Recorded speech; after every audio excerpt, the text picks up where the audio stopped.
नमस्कार दोस्तों, Byju's exam prep IAS Hindi में आप सभी का स्वागत है। सबसे पहले आप सभी को 2023 नव वर्ष की हार्दिक शुभकामनाएं और सिविल सेवा तैयारी की दिशा में आपके जो प्रयास हैं वो सार्थक रूप में सफल हों और आपकी सफलता सुनिश्चित हो, ऐसी Byju's exam prep IAS Hindi की पूरी टीम की तरफ से शुभकामनाएं। आज की बड़ी खबर में हमारे लिए चर्चा का विषय है सुप्रीम कोर्ट के द्वारा नोटबंदी के संदर्भ में यानी डिमोनेटाइजेशन के संदर्भ में जो एक अपील फाइल हुई थी उसके लिए जो निर्णय दिया गया है उसमें सरकार को एक तरह से जो पक्ष है वो सही माना गया है। यानी डिमोनेटाइजेशन को लेकर किसी भी तरह का जो मुद्दा माना जा रहा था कि सरकार ने एक कानूनी प्रक्रिया का पालन नहीं किया या एक तरह से ये जो सरकार ने प्रक्रिया 2016 में करी ये गलत थी, इसको सुप्रीम कोर्ट ने एक तरह से रद्द कर दिया है। और सुप्रीम कोर्ट ने जब ये अपना निर्णय दिया है डिमोनेटाइजेशन को अपहोल्ड करने का, तो इसमें कौन कौन से पक्ष हैं वो हमें प्रमुख रूप से देखने हैं।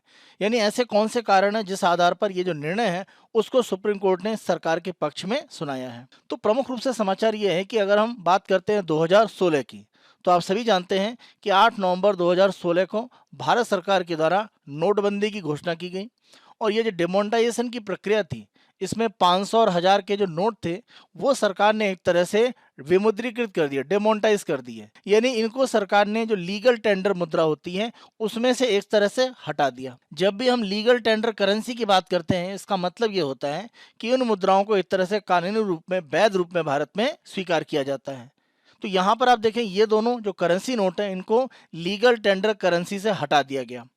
और आप देखें उस समय की प्रक्रियाओं में माना जा रहा था कि जितना भी करेंसी भारत में है उसमें प्रमुख रूप से आप देखें लगभग 80% से करेंसी का जो ज़्यादा भाग है वो 500 और 1000 रुपए के नोट हैं। तो वहाँ पर इस प्रक्रिया को करने का प्रमुख रूप से उद्देश्य ये था कि भारत में जो नकली नोट की प्रक्रियाएं हैं उनको थोड़ा कम किया जाए।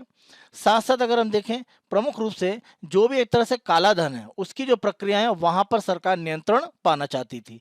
प्रमुख रूप से ये दो उद्देश्य माने गए और इसको लेकर जो नोटबंदी की प्रक्रिया शुरू की गई उसमें आप देखें लगभग 52 दिन का समय दिया गया। यानी अगर हम समय सीमा की बात करें 30 दिसंबर 2016 तब तक का समय दिया गया कि आपके पास अगर 500 1000 के पुराने नोट हैं तो आप उसे बदल सकते हैं अलग अलग तंज से, बैंक के माध्यम से या अन्य जो अलग अलग साधन दिए गए थे वहां से। सरकार के द्वारा 8 नवंबर 2016 को डिमोनेटाइजेशन की जो प्रक्रिया शुरू की गई थी इसके संदर्भ में आप देखें सरकार का ये जो निर्णय था इसके विरोध में सुप्रीम कोर्ट के सामने एक याचिका दायर थी। लंबे समय से सुप्रीम कोर्ट यहाँ पर इस बहस को सुन रहा था और अंतिम रूप में जो निर्णय दिया गया है इसी सोमवार को, यहाँ पर निर्णय में सुप्रीम कोर्ट ने स्पष्ट कहा है कि जो निर्णय था वो किसी भी तरह से दोषग्रस्त नहीं है और ये निर्णय सही था। तो सरकार के पक्ष को अगर सही माना गया है तो कौन कौन से पक्ष हैं वो प्रमुख रूप से हम देखेंगे। निर्णय के संदर्भ में आप ध्यान रखें 5 जजों की सुप्रीम कोर्ट की जो बेंच है उसके द्वारा यह निर्णय दिया गया और ये निर्णय अगर हम देखें तो 4-1 के बहुमत से दिया गया है। यहाँ पर अगर हम सुप्रीम कोर्ट की न्यायाधीश जस्टिस बीबी नागरत्ना की बात करें तो उन्होंने केवल एक तरह से निर्णय का विरोध किया है। अन्यथा अगर हम 4 न्यायाधीश की बात करें यानी justice S Abdul Nazeer, justice V R Gavai, justice A S Bopanna और जस्टिस वी रामा सुब्रमण्यन, सभी के द्वारा एक तरह से आप देखें जो ये निर्णय है उसका समर्थन किया गया है। तो 4-1 के बहुमत से यह निर्णय यहाँ पर लिया गया है।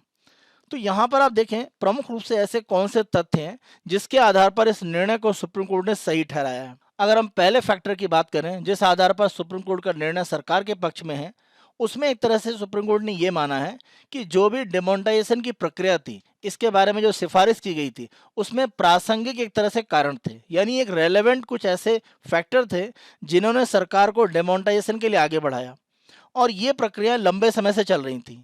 और कैबिनेट की बैठक में आप देखें डिमोनेटाइजेशन के बारे में जब फैसला लिया गया तो अलग अलग जो कारक थे, खास तौर से अगर हम बात करें ब्लैक मनी को लेकर, और दूसरा जो बड़ा मुद्दा एक तरह से था कि भारत में जो फेक करेंसी की स्थिति है उसको लेकर सरकार पर एक तरह से दबाव था कि इन पर एक तरह से लगाम लगाई जाए।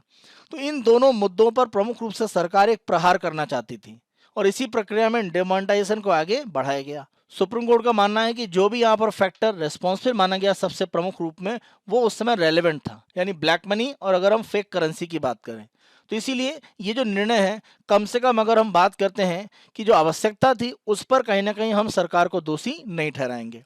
दूसरा कि यहाँ पर एक आरोप ये भी लगता है कि सरकार के द्वारा प्रक्रियाएं बढ़ाई गई, यानी केंद्रीय बैंक के रूप में अगर हम आरबीआई की बात करें उन्होंने बड़े पैमाने पर भूमिका नहीं निभाई। सुप्रीम कोर्ट का कहना है कि उनके सामने जो भी डॉक्यूमेंट लाए गए उससे ये स्पष्ट हो रहा था कि अगर हम नवंबर की बात करते हैं तो उसके पहले लगभग 6 महीने तक आप देखें केंद्र सरकार और आरबीआई के बीच में आपस में बैठकें चल रही थी, या कह सकते हैं निर्णय लेने के संदर्भ में क्या प्रक्रियाएं होंगी इसके बारे में बात चल रही थी। लेकिन निर्णय एक तरह से ऐसा था कि अगर इसको बहुत ज़्यादा सार्वजनिक किया जाता तो शायद इसका लाभ ना होता, क्योंकि जो भी ब्लैक मनी या फेक करेंसी है, अगर किसी को पता चल जाए कि आने वाले 1 हफ्ते के बाद नोटबंदी होगी तो वो अपनी सारी जो ब्लैक करेंसी है उसको वाइट कर लेगा। तो ब्लैक करेंसी का मतलब क्या हुआ? वो करेंसी जो अनअकाउंटेड है, जो किसी अकाउंट में नहीं दिख रही है, तो वो उसको लीगल करने का प्रयास करेगा। तो इसीलिए सुप्रीम कोर्ट ने यह भी कहा कि बहुत ज़्यादा इसके बारे में सूचनाएं सार्वजनिक करके इसका जो पूर्ण रूप से उद्देश्य था वो विफल हो जाता। इसीलिए सरकार के द्वारा एक तरह से गोपनीयता बरती गई, लेकिन 6 महीने से आरबीआई और भारत सरकार के बीच में डिस्कशन चल रहा था।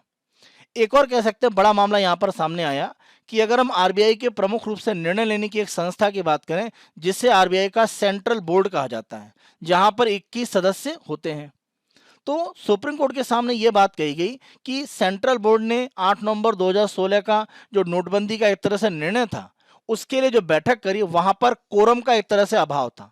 कोरम मतलब मिनिमम कितने एक तरह से मेंबर होने चाहिए जो केंद्रीय बोर्ड के बैठे, जब यह बैठक हो पाएगी केंद्रीय बोर्ड की। तो यहाँ पर सुप्रीम कोर्ट का कहना है कि यह आरोप भी गलत है, क्योंकि 8 यहाँ पर जो निदेशक हैं केंद्रीय बोर्ड में, सेंट्रल बोर्ड में आप देखें टोटल 21 मेंबर्स होते हैं, और इस सेंट्रल बोर्ड में 8 लोगों ने एक तरह से बैठक में भाग लिया जब निर्णय लिया गया था डिमोनेटाइजेशन के लिए कि इसकी मंजूरी दी जाए। और कोरम के लिए आवश्यकता कितनी है? 4 डायरेक्टर्स की।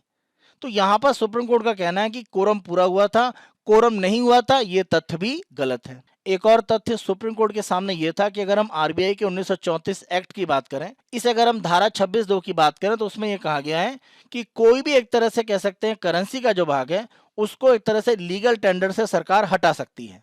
तो यहाँ पर ये जो कोई शब्द है, यानी इसके लिए एनी यहाँ पर उपयोग किया गया है एक्ट में, और ये कहा जा रहा है कि एनी बोला गया था, ऑल नहीं कहा गया था। सुप्रीम कोर्ट ने इसकी व्याख्या करते हुए कहा कि अगर हम एनी की बात करें जिसके लिए आप कोई भी शब्द उपयोग कर रहे हैं, और ऑल, ये दोनों अलग अलग हैं, तो ऐसा नहीं है। आरबीआई का जो एक्ट है उसकी धारा 26(2) के तहत केंद्र सरकार को पूरी तरह से शक्ति है कि वो नोटों की कोई भी श्रृंखला नहीं, सभी श्रृंखला के सभी जो नोट हैं उनको चाहे तो वो लीगल टेंडर यानी आधिकारिक मुद्रा से हटा सकते हैं। तो यहाँ पर एनी का मतलब ऑल के सेंस में लिया जाना चाहिए। तो ये जो शब्द है इसकी जो व्याख्या वो भी एक तरह से गलत तरीके से की जा रही थी, और उस आधार पर सरकार से ये कहा जा रहा था कि हर प्रकार की मुद्राओं को सरकार कहीं ना कहीं लीगल टेंडर से हटाने के लिए अधिकृत नहीं है। तो सुप्रीम कोर्ट ने कहा कि इस एक्ट में जो कहा गया है एनी, उसे आप ऑल एक तरह से मानकर चलें, यानी सभी प्रकार के जो करेंसी नोट हैं और कोई भी सीरीज हो, यानी अगर हम महात्मा गांधी सीरीज की बात करें, कोई भी सीरीज शुरू की गई है, किसी भी सीरीज के सभी नोटों को सरकार चाहे तो लीगल टेंडर मुद्रा से हटा सकती है। तो ये जो एक तरह से विवाद हम यहाँ पर 1934 आरबीआई एक्ट की धारा 26(2) में देख रहे थे, उसमें भी सुप्रीम कोर्ट ने कहा कि सरकार का जो निर्णय है वो एक तरह से सही था। ये प्रमुख कारण है जिस आधार पर सुप्रीम कोर्ट ने डिमोनेटाइजेशन को एक तरह से पूर्ण रूप से सही बताया है। अभी हमारी जो चर्चा थी उसमें एक नाम आ रहा था सेंट्रल बोर्ड ऑफ आरबीआई। तो ध्यान रखें, आरबीआई का 1934 का जो एक्ट है जिससे आरबीआई की स्थापना होती है, उसी के सेक्शन 8 के माध्यम से सेंट्रल बोर्ड ऑफ आरबीआई एक तरह से स्थापित किया जाता है। तो ये आरबीआई का एक तरह से केंद्रीय निदेशक मंडल है जो आरबीआई के प्रमुख रूप से निर्णय लेने की एक बड़ी संस्था है। यहाँ पर आप देखें जो नियुक्ति है वो भारत सरकार के द्वारा आरबीआई के 1934 के जो एक्ट है उसके अनुसार की जाती है। जो भी इस बोर्ड में व्यक्ति नियुक्त किए जाते हैं या नामित होते हैं वो 4 वर्ष की अवधि के लिए सामान्य तौर पर होते हैं। नामित मतलब सरकार के द्वारा नॉमिनेट, और नियुक्त मतलब सामान्य तौर पर जो आरबीआई की कह सकते हैं जो रैंक के ऑफिसर होते हैं जो यहाँ पर पहुँचते हैं। तो यहाँ पर आप देखें 21 टोटल सदस्य होते हैं, जिसमें आधिकारिक निदेशक के रूप में आरबीआई के गवर्नर और अधिकतम 4 जो डिप्टी गवर्नर हैं, यानी ये 5 पूर्णकालिक सदस्य होते हैं। और गैर सरकारी अगर हम निदेशक की बात करें तो यहाँ पर प्रमुख रूप से सरकार के द्वारा जो नामित हैं वो अलग अलग क्षेत्र के 10 निदेशक होते हैं, और इन्हें सरकार एक तरह से क्या करती है? नामित करती है, नॉमिनेट करती है। तो ये अलग अलग वित्त या बैंकिंग क्षेत्र के विशेषज्ञ होते हैं जो यहाँ पर रखे जाते हैं। इसी के साथ साथ उद्योग जगत या अर्थव्यवस्था के किसी भी क्षेत्र के विशेषज्ञ या कोई भी जानकार यहाँ पर हो सकता है जो सरकार को एक तरह से लगता है कि किसी भी तरह से आरबीआई की नीति में योगदान कर सकते हैं, यहाँ पर निदेशक के रूप में हो सकते हैं। 2 सरकारी अधिकारी भी सरकार के द्वारा यहाँ पर नामित किए जाते हैं।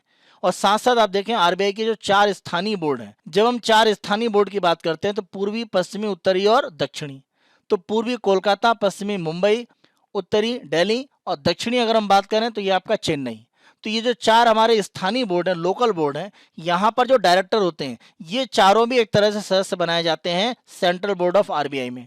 तो इस अनुसार आप देखें कुल मिलाकर 21 सदस्यों का ये बोर्ड होता है जो आरबीआई में निर्णय लेने की एक प्रमुख संस्था है। अंतिम रूप में अगर हम डिमोनेटाइजेशन की चर्चा कर रहे हैं तो उसकी सफलता विफलता को लेकर जो स्थितियां हैं वो भी हमें एक तरह से चर्चा करनी होगी। जैसे अगर हम प्रमुख रूप से बात करते हैं कि जब डिमोनेटाइजेशन किया गया तो एक तरह से उद्देश्य क्या था, आप आंकड़ा स्पष्ट रूप से देख सकते हैं। डिमोनेटाइजेशन करने के समय आप देखें 500 1000 रुपए के जो नोट है ये 1000 रुपए के नोट हैं और ये 500 रुपए के। तो 1000 और 500 रुपए के नोट अगर हम मिलाकर देखें तो लगभग 80% से ज्यादा जो नोट है भारत में यही दोनों करेंसी नोट थे। यानी ये एक तरह से काले धन की प्रक्रिया में हो सकते थे या फेक करेंसी के रूप में हो सकते थे।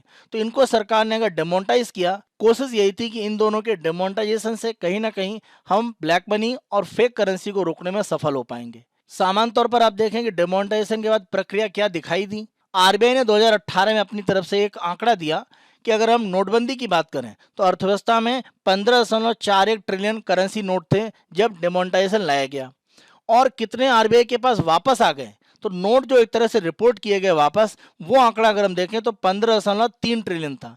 तो आप देखें लगभग माना यह गया कि 99.3% जो करेंसी है वो एक तरह से आरबीआई के पास वापस आ गई। यानी फेक करेंसी और ब्लैक मनी की जो बात की जा रही थी वो शायद उतने बड़े पैमाने पर उसे हम हटाने में सफल नहीं हुए। लेकिन इसका एक दूसरा पक्ष ये है कि हम डिजिटल एक तरह से भुगतान की जो प्रक्रियाएं हैं उनको बढ़ाने में कहीं ना कहीं सफल हुए। आप देखें नोटबंदी के बाद का ही समय था जब भारत में भीम ऐप यानी यूपीआई के माध्यम से भुगतान की प्रक्रियाओं को तेज किया गया।